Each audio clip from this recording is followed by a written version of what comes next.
Welcome to my first ever anime series. This time we're on number 14, and that's gonna be that time I got reincarnated as a slime. I started this with Demon Slayer and I'm all the way over here now, and we're gonna keep going, and I have no idea when I'm gonna stop. But I love experiencing animes for the first time. I watched the first 2 seasons of this already twice through before making this video, and I really enjoyed it. I love Rimuru Tempest, and I gotta talk about this, but before I jump into this 2 seasons, welcome to NonStopAntonio, where I talk about everything nerdy. If you like content just like this, hit the subscribe button for more, and I hope you enjoy this video. I have a lot of notes for this series, and I got a lot to talk about. I like how it starts off with this just regular dude going to meet his friend.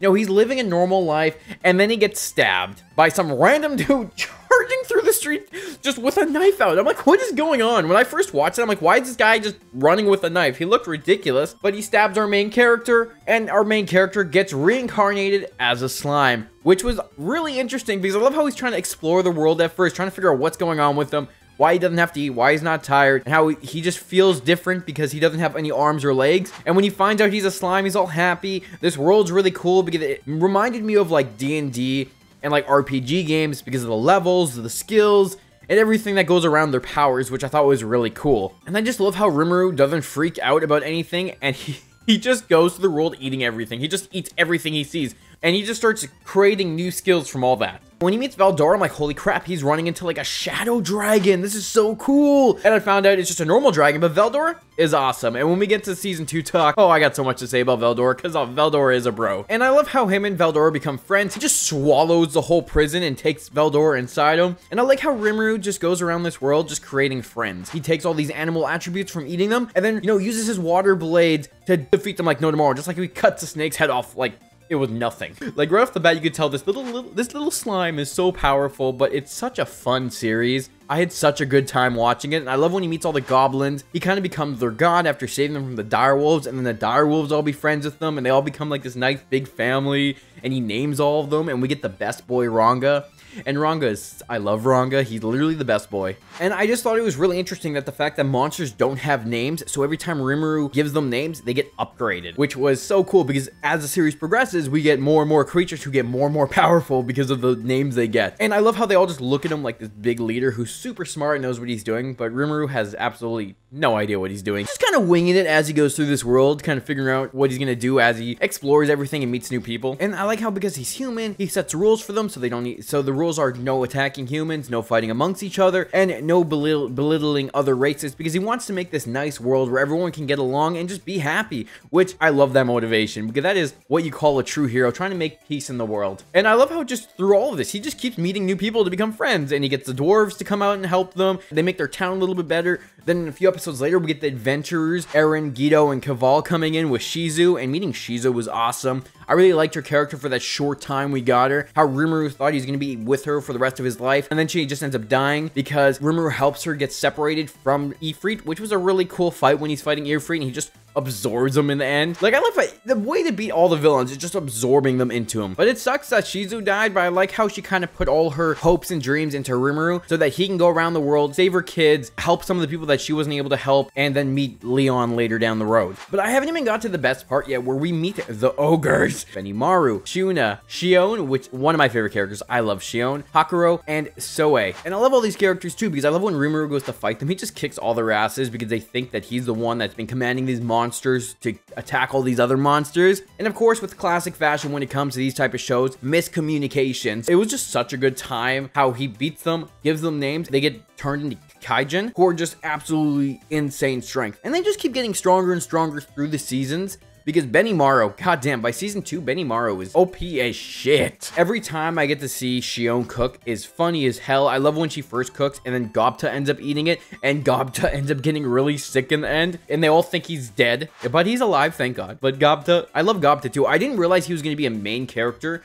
because he just seemed like just someone small on the side, but then when he became a main character, I loved his character. I really enjoyed him. He's this little small little goblin who goes, but he's a fierce fighter. He gets pretty strong too, how he can do all those goddamn shadow moves by the end. Gobta's a G. He's a real G. I think Gabiru's introduction was really interesting because he seemed like this guy that was really full of himself and just could do whatever he wants until he got real humbled real quick because he got his ass kicked by Gobta. And I like how the Dryads come to get Rimuru to help fight the orcs because they're just taking over everything. They're destroying everything as they go through, and they're gonna kill the lizard men. And I just love because when the Dryads are asking to help, Shion just says, we'll do it. Doesn't even let Rimuru talk, just accepts it. And I just love it because that's like a trend throughout all this show, is like Shion and his other followers just accepting stuff for him, and he doesn't even have time to question it. He just gets dragged into another conflict. Rimuru is so OP, it doesn't really matter. Because like, of course, Rimuru and his friends are gonna come save the lizard men. I just love how Benimaru just decimates them with big black flames. Like, it's so OP. Ronga's Tempest Storm power was so OP and so cool to watch on screen. And then Rimuru just coming in, fighting Gelmude, kicking his ass until Gelmude gets eaten by the Orc Lord, which was pretty sick for the show.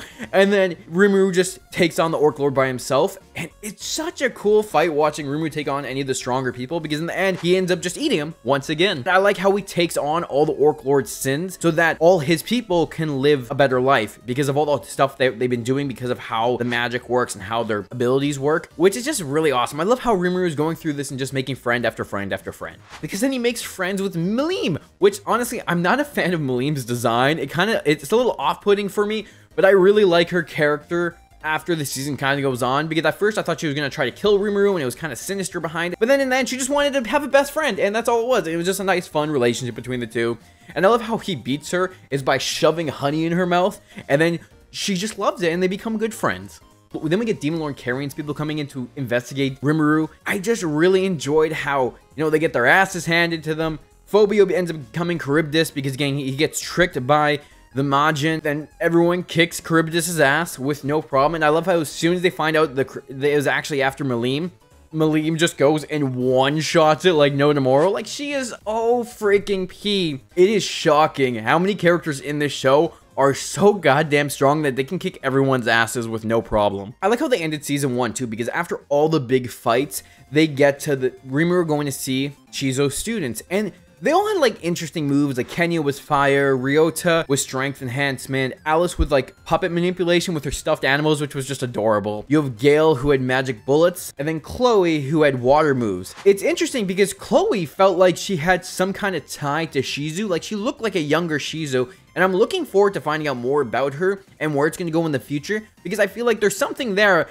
that they've laid like the groundwork for, but we haven't gotten to yet. And I'm sure in season 3, we'll dive more deeper into that. But I like how Rimuru is able to save them by putting spirits into them. And then Chloe gets a spirit who looks like Shizu. It kisses Rimuru and then goes into the little girl. And I'm like, wait a second, was that Shizu? Was that Shizu's spirit? Because even Ramirez said that it's from the future. And the thing too is that if it's from the future, is it a future version of Chloe that's now possessing her younger body? So my mind is kind of racing if it's going to be a Shizu one or a Chloe one. And also why Chloe and Shizu look similar and what's going on with those two characters. Also, yeah, Ramirez was a really fun little pixie character who got appeared, and I love her contribution to season 2. Another character who just becomes friends with Rimuru as they go through the world. It's just a fun friend adventure. I feel like with season 1, it set up a lot of stuff coming because it didn't happen in season 2 with the kids. I feel like a lot of their stuff's coming in season 3 because now they got spirits in them, they're saved, but I don't think that's going to be the end of them, and I'm sure they're going to come back because now they're Rimuru's students. I like how we end the season with Hinata watching Rimuru and then Black also watching Rimuru, who we find out episode at the end of the season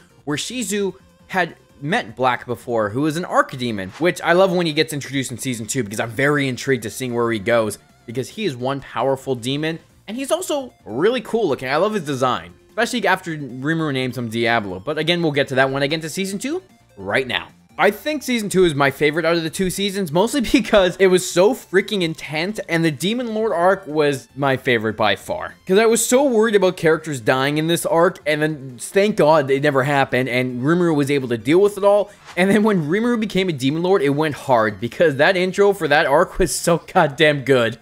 And I like how the season starts off with Rimuru kind of having delegations and making relations with the other countries and bringing them goods so that they can kind of be more diplomatic and really showing him becoming a leader. Then we have the Beastketeers. I still don't get that name, but we have the Beastketeers coming from Eurazania. And their introduction was really fun because I like how they have their different powers. But like the season picked up really quickly and also went south really quickly because you had the Nation Falmuth and the Western Holy Church going after Rimuru because they want his town of monsters destroyed. destroyed. Then you have Falmuth, who had the other worlders who got sent to Rimuru to attack everyone. And goddamn, you tell me, I got pissed off during that scene. I was heated. I was not ready for what was to happen, and I wanted to jump in that screen and fight them myself. When the other worlder girl tried to turn around to Gobta and Gobzo and make them be the bad guys, I love how Gobta steps in and is like, no, Gobzo wouldn't do that. He only has eyes for Shuna. He wouldn't touch someone like you. And she got pissed off. And I love how Shuna is stopping her from using her powers because she tries to kill everyone there, which ends up starting a giant fight. Honestly, I think Rimuru's people would have been able to take them all in a fight if it wasn't for the Western Holy Church putting up a barrier that weakens monsters and Muron putting up another barrier because of Clayman. You know, I like Muron. She seemed nice, and it sucked that Clayman was controlling her. And I hated the army because when they come in, they're like, we're here to stop the unholiness of the monsters fighting. It's like, dude, you're not fooling anyone. You guys came in here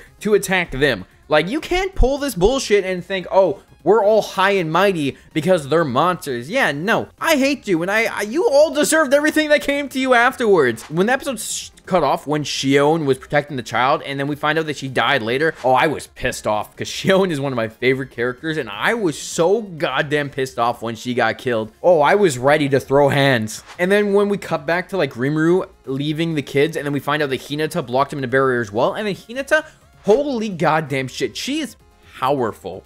And I do hope that she ends up coming to Rimuru's side at some point. But for now, she is someone they have to actually worry about because she almost killed him with, like, no problem. They also kind of layered stuff in the season, like, oh, Hinata is usually this huge hero that helps people. She doesn't judge too quickly. She tries to understand people. And it makes me wonder if someone's controlling her or if something else is going on to make her just attack before questioning, like less believer and just trying to hurt as much as possible. I'm interested to find out more because we only saw her at the beginning of the season and then that was it. But when Rimuru gets back to the town, it was so sad when he finds out what happens to everyone, because when he sees Xion, that's when you know he lost it. He had lost the people he cared about. When you see an anime character's eyes go away, you know they're pissed and something bad's gonna happen. And it was so sad too because of the fact that his rules were don't hurt humans, and this is where it got them. They all got hurt and they got killed because of that rule. So now he's gonna think twice before trusting anyone because of what Falmuth did. But thank God for Eren coming in with that save, being like, nope, we know we can bring them back, but you have to become a demon lord to do it. And I like how that leads to him killing Muron because they gotta trick Clayman and he ends up saving her life, which is classic Rimuru. I think he's gonna save anyone he can that is obviously someone that's being manipulated and controlled. He's gonna try to save everyone, and I love it because that's what a true hero does. But one of my favorite parts of the season was Rimuru absolutely decimating Falmuth. Like, instantly comes in and just kills them all. No problem. He literally doesn't even put up a fight. He just uses his water needles to just take out everyone, and then he uses Merciless to just end everyone else who had no will to fight. I'm like, yeah, this is what happens when you fuck with the wrong nation, especially someone who was so nice and was giving to everyone else, and you come and hurt their people. Nah, you're all dead. And I like how at the end when he's turning into the demon lord, he summons Black and a couple other demons, and Black ends up staying to be his servant and gets named Diablo. I'm curious to see if he has ulterior motives or if he's just more intrigued by Rimuru's powers that he wants to see him go forward and see how strong he gets. But I like when we had Rimuru's allies attacking all the posts for the barriers for the Western Holy Church, and Benimaru comes in, takes them all out once. Soe takes them all at once. Oh my god. And I like how Geld just beats the living crap out of Shogo. Like, he's like, you want to fight hands, and just starts freaking beating the crap out of him. But Shogo was a real menace because he killed his own ally to get stronger, which, oh my god, that you can't get any more evil than that. And I love how Hakuro takes out the other worlder by cutting off his head, and the other guy could see what was going on and be headless, but also still minding his process because of how his skill worked. And I was like, yeah. His head was cut off for a while, and he was still thinking about everything that happened. And that's one way to go. That's horrible, but he deserved it. One crazy bastard. These other worlders who came from the world with all this power, who think they're all high and mighty, but they're really pieces of shit. I love that Xion and everyone gets revived. They all get better powers now, and Xion gets a skill that makes all her food taste good, which I thought was hilarious because I love how Benimaru and Rimuru was so worried about eating it. They were like, nope, we're not going to eat it, and they taste it, and Xion's like, oh, do you want seconds? They're like, nope. Because they just can't. It's just like this purple slop that it looks so bad, but it tastes delicious. And then because of everything that happens, Veldora gets freed. And when Veldora gets freed, I loved it because Veldora is a bro. And I love him. He's just super, like, charismatic. He goes around. I love how he's just there. And he's hilarious. And he loves reading manga because it was all in Rimuru's head. So now he's obsessed with that. And I just love how he's just hanging out. He's just there and everyone's terrified because it's Veldor. All the humans are like, oh my god, what's going on? Veldor has been released. Rumors, yeah, this is my friend Veldor. Yeah, he's just here. He's here to hang out. But this show just had to keep giving us reveal after reveal. Because I mean, Yuki, the one that was watching over the students, find out that he's actually someone else that's been taking over that body. And he's also brought back another Demon Lord, Kazalim, who's part of the Harley Quinn Alliance. But I love when Ramiris comes in and finds out that Veldor is alive. She's like, Veldor ain't nothing. I could go toe to toe with him. And then Rimuru just puts her on Veldor and she's like, oh my god. But then she ends up reading some manga and she ends up loving it too. So everyone who reads manga in this universe absolutely loves it. Honestly, I can't put it past them. I gotta read some myself. And I like how they're all setting up to go after Clayman because Clayman's put everything into motion. Then we had Shuna, Soe, and Hakuro go after Clayman's 5 Fingers, Adeline. And Adeline was so goddamn cool because he had the Death Dragon, he had all the undead soldiers. And then I love how he goes after Shuna, and Shuna just stands there like, are you attacking me? Oh, overwrite, and blast him like no tomorrow. Like, Shuna, we've never really seen her be this strong, and Shuna is freaking strong, and the magic fight looks so good. Of course, they win. They take over Clayman's castle. They kind of defeat his men. And then we get to Walpurgis, where we get to meet all the Demon Lords, which I thought was really cool. I thought all the Demon Lords were interesting. And I just love during the meeting that Clayman's like, oh yeah, Rimuru did this. Carrion was helping him. It's all their fault. And he's just trying to project his hatred for them. Rimuru just comes around with an Uno reverse. Yeah, I have actual evidence. Miron's actually alive. You attacked us, and you tried to read my mind this entire time, and that's not cool, dude. And I like when Rimuru's ready to throw hands. You have Ranga versus the Fox Spirit. You have Shion versus Clayman. And I just love before they start the fight, Shion just comes in and starts beating the absolute shit out of Clayman. And Rimuru's like, okay, you gotta wait till we start the fight, Shion. You're jumping a little too fast here. But the fight was so cool because you had Rimuru fighting Malim, who he couldn't stand a chance. And I loved when she's fighting him. Veldora comes in and just gets bashed in the back of the head, and Rimuru's like, why are you here? And he's like, well, I wanted more manga. But he just joins the fight and starts having fun fighting Malim. Like, they're parring each other, they're not really doing anything to each other. And I love how Ramiris sends in Beretta, and Beretta just takes apart Clayman's masterpiece like it was nothing.